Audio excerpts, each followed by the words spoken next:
Vincere, is that right? Yes, great. Okay, wonderful. Over to you. The mouse is there. Great, thanks. Excellent. Everybody feeling good midway through the day? All right. So we founded Vincere Biosciences with the idea that if you can increase mitophagy, you can conquer disease. Mitochondrial dysfunction is one of the hallmarks of aging, and a lot of this work and knowledge around it goes back to Aubrey from 20 years ago or so, really realizing the importance of not only energetics, but the reactive oxygen species and the cascade of dysregulation that happens when the mitochondria become unhappy. Senescence and inflammation, a lot of other dysregulated processes are right downstream of the mitochondrial dysfunction. So with that, we know now that you have a lot of things that can damage your mitochondria. There are some genetic risk factors you may inherit that put your mitochondria in a bad state from the beginning. You can get exposed to all kinds of environmental toxins that can disrupt your mitochondria. And over time, as we age, you also accumulate mitochondrial DNA damage, kind of in a feed-forward loop where this reactive oxygen species can damage the mitochondrial DNA, and then you get this cascading, amplified, exponential problem of damage that leads to apoptosis and a lot of the phenotypes of aging. So with this, we really embarked on this idea that it would be great to have some really potent and selective molecules that can increase the clearance of damaged mitochondria, and that would return the cells back to a healthy state. Fortunately, over the last several years, the mechanisms of mitophagy, this mitochondrial recycling process, have become really well described.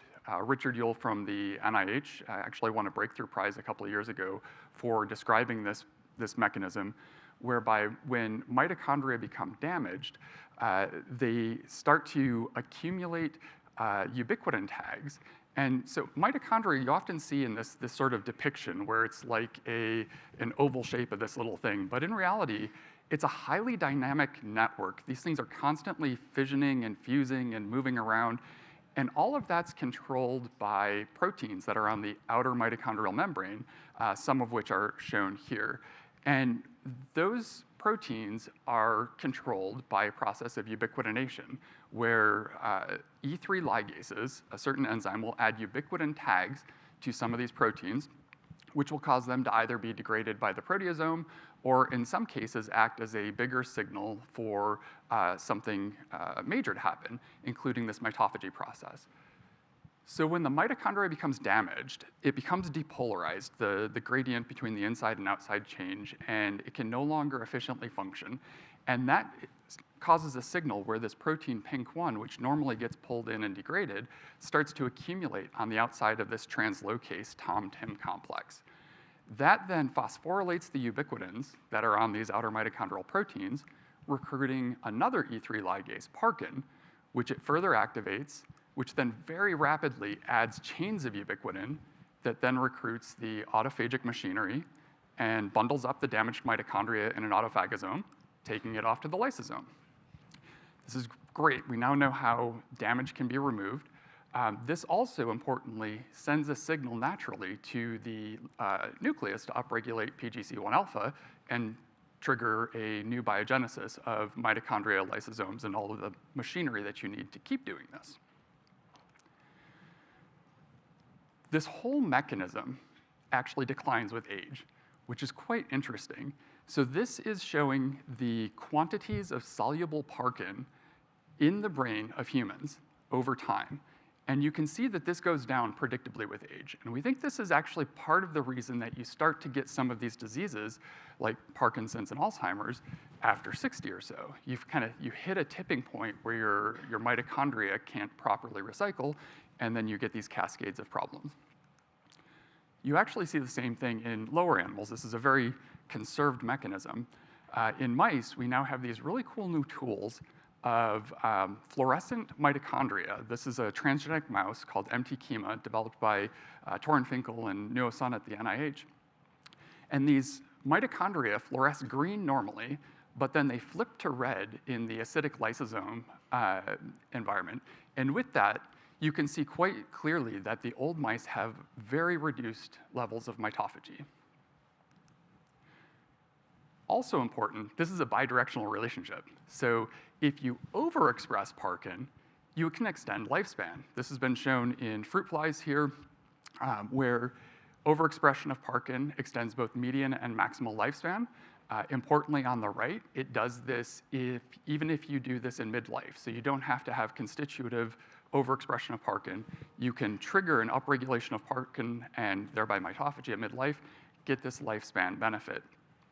Also important in that study, the female flies were fertile for longer. So this is not just extending old age, this is extending the healthy middle that we're all looking for. New data starting to emerge in other animal models, this from the Buck Institute a couple of years ago, using urolithin A, which is a reported mitophagy enhancer. Does other things we can talk about in the comments. But with that, they were also able to demonstrate a fairly robust lifespan increase in mice. So our focus really started with the brain in an attempt to stop neurodegeneration. This was mentioned by a few people earlier today as well, that there are a lot of replacement strategies that are emerging that can help the rest of your body, but our cognition, our consciousness, everything that kind of makes us us that personally I care about maintaining as long as possible is in the brain and not going to be helped by a lot of those unless we can somehow target neurodegeneration. In Parkinson's disease, the case for mitophagy is really strong. There are now 4 very solid pillars of evidence that let us know that if you can increase mitophagy, you can stop the neurodegeneration that occurs in Parkinson's disease. First and foremost, human genetics. About half of the mutations that have Mendelian inheritance that are causative for Parkinson's disease are directly in this pathway, including PINK1 and Parkin. Now we have data from sporadic tissues, where if you look at fibroblasts from patients, they're deficient in mitophagy. When you look in the brains of postmortem patients, you see these Lewy body aggregates where the protein is all clumped around mitochondria. We've now seen in animal models that increasing mitophagy can protect in models of Parkinson's disease.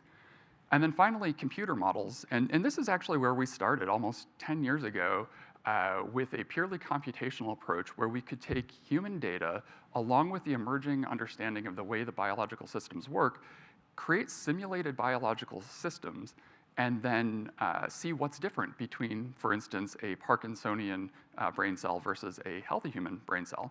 And this was all work that was funded by the Michael J. Fox Foundation, and we did some validations in collaboration with Mayo and Oxford on that platform. While we were working on building up that system, the story around USP30 as this kind of checkpoint to mitophagy was starting to emerge. The first paper that mentioned USP30 in relation to Parkinson's was in 2014 out of Vera Spingel's lab written by Vera Spingel at the Genentech. And that really kicked off this clue that like maybe this was a more druggable approach to increasing mitophagy. 2017, we did a bunch of simulations, some data related to this project on the right here, where if you do simulations of sporadic Parkinson's brains, you see that they are deficient in mitophagy. And this was important because a lot of the Parkinson's field felt that PINK1 and Parkin mutation early onset Parkinson's was fundamentally different than the sporadic Parkinson's that affects 90% of the patients. And what we showed here is that those brain cells are also deficient in mitophagy, and that if you inhibit USP30 by just 50%, you can overcome that deficit, bring those cells back to normal. That has since been shown, that deficit in mitophagy has been shown in patient-derived fibroblasts and iPSCs, and as well as now the increase in protection from USP30 inhibition. So with all of that, we dove into chemistry, founded the company in 2018. By 2019, we had our first composition of matter patent filed for potent USP30 inhibitors. And since then, in the last couple of years, we've seen over 75 papers come out tying USP30 to protection in many models of age-related disease beyond Parkinson's and even beyond neurodegeneration. So the field is now really starting to gather excitement behind this predicted target, which is great because we've spent the last few years optimizing great molecules. A really important paper came out that lends a lot of support to this for the field that has faith in animal models. Last year from David Simon's group at Harvard, where they showed that in an alpha-synuclein model of Parkinson's, this is where if you have the protein that aggregates in Parkinson's, if you inject it to the left side, or to one side of the brain, it starts to kill the neurons in that space. And you can see that these neurons are typically dark in color, and on the IPSI side, they are wiped out in that space. But at the bottom, if you knock out USP30, these mice just don't have USP30 at all, almost completely spared. The alpha-synuclein is not able to damage these mitochondria in the same way, quantified there on the right. You see the same pattern if you look at the axon terminals in the striatum. And interestingly, this was kind of unexpected. There's actually reduction in the alpha-synuclein pathology as well. Not just do you get the neuroprotection, but the alpha-synuclein itself is less damaged. And this is maybe not so surprising because we know reactive oxygen species is one of the triggers for phosphorylation of alpha-synuclein at this residue, which then causes it to start to aggregate. Pretty cool. And as you might expect, saving the neurons produces a motor phenotype benefit.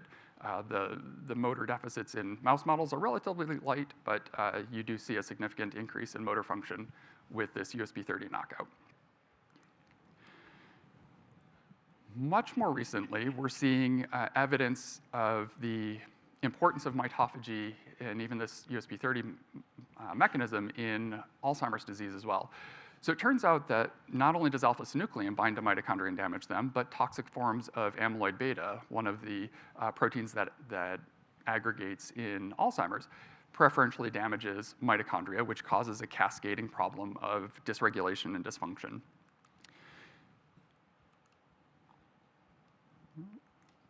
So this paper came out last year showing that in the brains of Alzheimer's patients, human Alzheimer's patients, USP30 is upregulated. So that's quite interesting. Whereas Parkinson's patients may have deficient mitophagy, deficient Parkin, or all of us are having reduced levels of Parkin, in the Alzheimer's brain, you have a double whammy of overexpressed USP30, leading to very inhibited mitophagy. This group also found a microRNA that is inversely related to USP30. So if you have more of this microRNA, you have less USP30. They then went on to validate this in some models of Alzheimer's, here looking at SHSY5Y cells that are treated with amyloid beta, toxic form, and you get a really big increase of apoptosis in those cells when you treat them with A beta. If you add this microRNA that we know reduces USP30, you can block most of that apoptosis. And then they validated that the mechanism is directly through USP30 by overexpressing USP30 on top of that, and you get that high level of apoptosis back. Very interesting. They then went in vivo and did a similar model where you see actually a quite similar pattern. At the top is the Alzheimer's model, at the bottom is the sham control, and very similar pattern where the microRNA brings you almost back to normal, and the overexpression of USP30 on top of that brings that back. And these are functional cognitive tests in the mice that show these deficits at that pattern. So this really suggests that this mechanism of reducing USP30 should improve cognition, hold off Alzheimer's, and improve in Parkinson's models. Also just last year, it turns out that even just traumatic brain injury, acute brain injury, causes an upregulation of USP30. Not quite sure how and why this happens just yet from a normal level, but USP30 gets upregulated after brain injury. That causes a blocked mitophagy flux, causes mitochondrial fragmentation, damage, reactive oxygen species, and apoptosis, and you end up with this kind of large problem in your brain as you've had this sometimes relatively minor injury. If you conditionally knock out USP30 in the brain, you can reduce that. Both 2 days after the injury, you have a smaller remaining lesion and less water on the brain in that area. So again, confirming that this mechanism is really tied to repair of damage, that if you can reduce USP30, you can kind of block some of the damaging cascades that are happening in these systems. So with all that, I hope that you have kind of come to have the appreciation we have, that if you can keep your mitochondria happy, you can keep your brain healthy. So I'm going to talk a minute about what you can do today to keep your brain healthy. The number one most well-characterized thing is exercise. If you're not exercising every day, do start exercising every day. I think this goes beyond going out and running or lifting heavy things, but even exercising your brain. Learn a new language, learn an instrument, get up on stages in front of crowds of people and make yourself do things that are uncomfortable. All of this helps to give you that little stress that clears out some of the damage. Sleep is also important. As we sleep, all of these mechanisms are upregulated while we're asleep. That's the time the body heals. Let yourself do that. Diet, it's come up a lot in the other conversations. There are a variety of different approaches here, but I think some of the common features are nuts and berries and fish are good. Caloric restriction is good. Probably not doing anything to the extreme is good. And then lastly, molecules, just a smattering of purported mitophagy improvers, mitochondrial function improvers, and really everything that has been reported to have a longevity benefit seems to be kind of somehow impacting mitochondrial health. So we think that comes back to be really core. So that I want to share a little bit of data about our molecules, because we think, again, this having potent and selective mitophagy enhancers is really important. It's kind of been a holy grail for a while in the field of people who have understood the importance of mitochondria. So we now have very potent small molecules. On the left here, this is in a human neural cell culture. And what you see with our molecules is if you give them alone to a healthy cell at the blue line at the bottom, they're relatively inert. They just don't do a lot. Whereas if you damage the mitochondria with something like CCCP, which is a depolarizing agent, the cells naturally try to respond by increasing mitophagy. And if you give our molecules, you get a really robust dose-dependent increase on top of that. We think this is a really great safety profile. We're preferentially clearing damaged mitochondria, leaving the healthy ones alone. And what we see in some of the kinetics that we look at, it seems that this mechanism shifts the threshold for how much damage is damaged enough to remove. If you think about kind of that mechanism again, the cell has to make a binary decision of whether this mitochondria is damaged enough. And that's an energetically expensive thing to do. It has some other consequences. So you want to leave the good ones alone and hope that they just sort of get better as long as possible. Whereas this says, we're going to keep a tidier house. That also gives us a benefit in functional behavior of the mitochondria. Here looking at reactive oxygen species on the right, where the toxin increases ROS levels, molecule brings those back down. So if USP30 is such a great target, why hasn't it been done already? Who else is doing this? So there was a wave around 2015 of people who had identified USP30 as a potential target and started some approaches. They all shared this common feature of, if you look at the right-hand side of each of these molecules, there's what's called a covalent warhead, this two ends with dashes in between. And this non-selectively binds to cysteines on any protein they come in contact with. And so what this ends up with, that they were able to make molecules that could very potently inhibit USP30, the graphs at the bottom being potency against a variety of similar deubiquitinating enzymes, these enzymes that remove ubiquitins. And in both cases, these are four separate patents from 2 different companies. They all inhibited USP30 just fine, but they also inhibited a lot of other deubiquitinating enzymes. And most of these programs were abandoned for in vivo tox issues once they got in there. Knowing this, we skipped that whole paradigm, and we found a different approach, completely separate chemistry, where we're able to have extremely potent molecules. We're in the low nanomolar potency against both human and mouse enzyme, and highly potent for USP30 over all of the other deubiquitinating enzymes. So again, our focus has been to make great molecules that can become drugs, and we think we've got that with these lead molecules now. We've done a fair bit of in vivo characterization as well. The graphs on the left here are our molecule showing increased mitophagy in the brains of mice.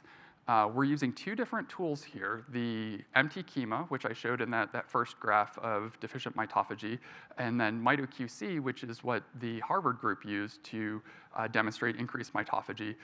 We've done this in our own lab, and both of the developers of those tools have done it in their own labs. So we've very robustly shown that we can increase this in vivo. And excitingly, from that Harvard paper, we see that the extent of mitophagy that we get from our molecule at this, what we're using as our current effective dose in these models, is very close to the amount of mitophagy in the USP30 knockout mice.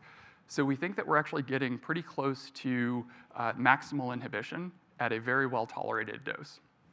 We've done the PK through other species and started to plan out for human. This projects to a very tolerable human dose. We're working now on the larger toxicology studies to determine the maximum tolerated dose so that we can carry these through into human use as soon as possible. Mitochondria are everywhere. While we started with the brain, that's certainly not the only place this has promise. One of the areas that has really emerged as quite interesting is the kidney. It turns out the tubular cells in the kidney are jam-packed with mitochondria, and no matter how you damage your kidneys, the mitochondria get whacked. And if you've got sufficient levels of mitophagy, the kidneys will recover and go back to normal function. And if you don't, you get progression toward kidney failure and onto dialysis. So in this model, there's a model of kidney injury where if you damage muscle, it releases toxins into the bloodstream, which damage the kidney.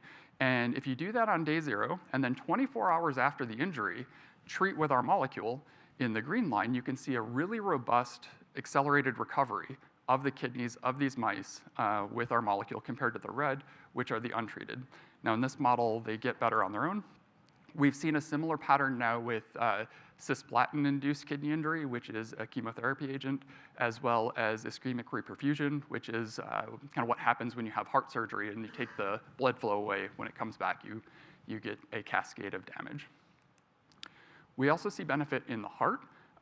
Here looking at heart cells in a dish, if you treat with another toxin, doxorubicin, you get increased senescence in these heart cells, quantified on the right there, in red with the increased senescence. And if you treat with our molecules, we're able to prevent that increase of senescence from that toxin. So preliminary data, we're continuing to pursue that as well, but it seems now, as you might expect from a geroprotective, we've got activity in the brain, kidney, heart, and protection across all of those. This reduced senescence in the heart is actually in concurrence with a paper from a couple of years ago that looked at a DGAL model of rats where it causes accelerated aging. And if you look at the graph on the bottom left there, if you overexpress USP30 in those rats treated with DGAL, you get more senescence than the just normal DGAL model.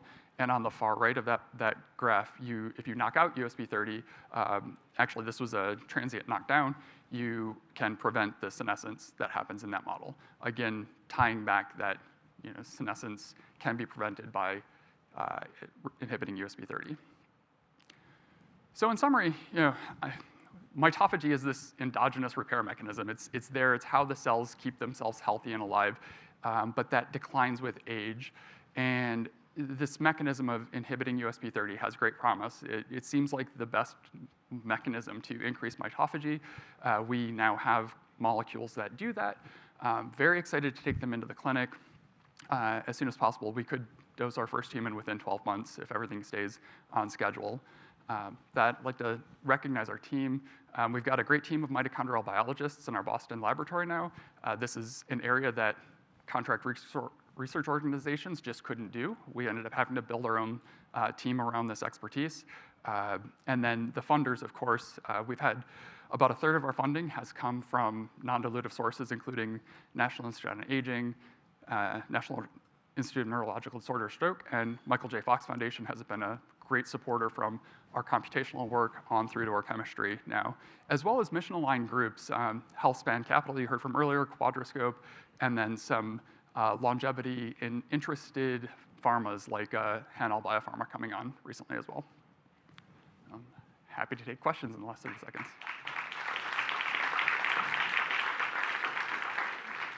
Anything Thank you so much. So I guess, are there any questions, or would you like to speak with Andy over the break? Oh, one question from the front. Oh, if you just ask your question, I'll repeat it. Okay. Mitophagy is not related only to mitochondria, right? After that, lysosomes are important. Did you check what is lysosome aging is related also mitophagy, that's mitophagy? So the question was, yeah, the question was, this process also involves the lysosome, and have we looked at lysosomal aging in conjunction with this? We have not in our lab, but there are other groups that are starting to explore that, particularly in the Parkinson space. There's a big part of the field that is focused very heavily on lysosomal function, and we know that the lysosomes, peroxisomes, and mitochondria are heavily interconnected. So our kind of working hypothesis is that the increase of PGC1 alpha that you get after this mitophagy process is going to increase lysosomal genesis as well, and kind of you get all of them will improve in concert. But some of that will need to be proven out in longer models. It does seem that even in Parkinsonian models where you have specific lysosomal deficits, increasing mitophagy seems to be protective. Does your research, you touched on the amyloid in Alzheimer's, does it have any effect on protein misfolding? There seems to be some, right? So reactive oxygen species is sometimes a trigger for that protein misfolding, and so I think to that regard that we're reducing ROS, we should have a reduction in protein misfolding as well. And then the misfolded proteins seem to glom onto the mitochondria, so the clearance should clear that. There's evidence emerging for other neurodegeneration like ALS and Huntington as well that are kind of similar, but we haven't looked as closely into those yet.